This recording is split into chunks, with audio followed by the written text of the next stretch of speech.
आदरणीय बंधुओं, सादर वंदे। मैं भारतीय ग्रामीण डाक सेवक संघ राजस्थान का पूर्व परिमंडल सचिव और आपके अपने लोकप्रिय समाचार पत्र ग्रामीण सेवक गौरव का प्रबंध संपादक आर डी चारण बोल रहा हूँ। आइए जानते हैं भारतीय डाक विभाग और ग्रामीण डाक सेवकों से जुड़े नवीनतम समाचारों का अपडेट। आज के हमारे समाचार का शीर्षक है 1 जनवरी 2026 से केंद्रीय कर्मचारियों का महंगाई भत्ता बढ़ सकता है 2% और इस 2% की वृद्धि के बाद कुल महंगाई भत्ता हो जाएगा 58 से बढ़कर 60%। प्राप्त नवीनतम जानकारी के अनुसार, जैसा कि आप जानते हैं, भारत सरकार के लेबर ब्यूरो द्वारा हर महीने अखिल भारतीय उपभोक्ता मूल्य सूचकांक में जो वृद्धि होती है वो बाकायदा एक विज्ञप्ति के जरिए प्रसारित की जाती है। और अभी पिछले हफ्ते जो नवंबर 2025 की विज्ञप्ति जारी हुई है, ये विज्ञप्ति 1 महीने विलंब से चलती है। अर्थात जनवरी में जिस तरह से नवंबर की विज्ञप्ति आई है, फरवरी में ये दिसंबर की विज्ञप्ति आएगी। हालांकि पूरी तौर पे तो हम दिसंबर के आंकड़े प्राप्त होने पर ही कह सकेंगे, लेकिन क्योंकि इसमें एक एवरेज लिया जाता है, 12 महीने का औसत लिया जाता है और उस औसत के लिहाज से कोई बहुत ज़्यादा अंतर पड़ने वाला है नहीं, जब तक कि कोई बहुत ज़्यादा एबनॉर्मल वृद्धि नहीं हो या एबनॉर्मल कमी नहीं हो।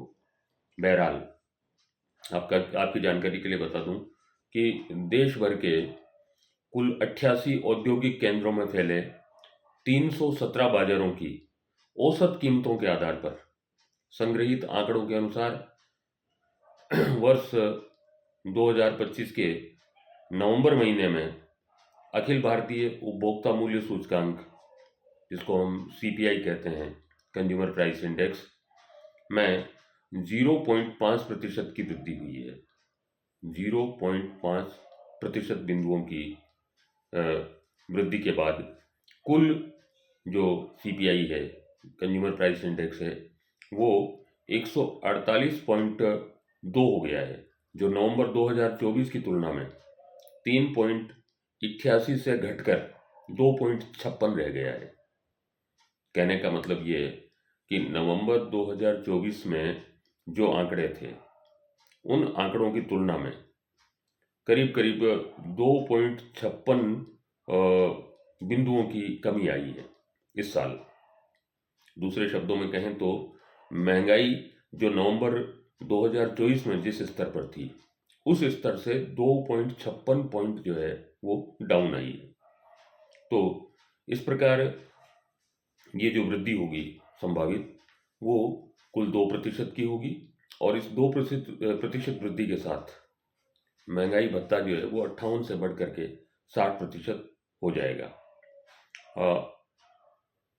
कंज्यूमर प्राइस इंडेक्स जो है, इसके बारे में शायद बहुत कम लोगों को ये पता होगा कि किस तरह से ये कैलकुलेट होता है।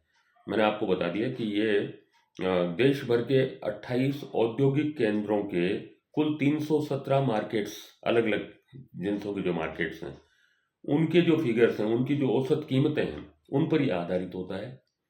तो इसमें बहुत सारे के सेगमेंट होते हैं, जैसे मकान किराया है, ईंधन और बिजली है, जूते और कपड़े हैं, औषधियाँ हैं और खाद्य पदार्थ और पेय पदार्थ हैं।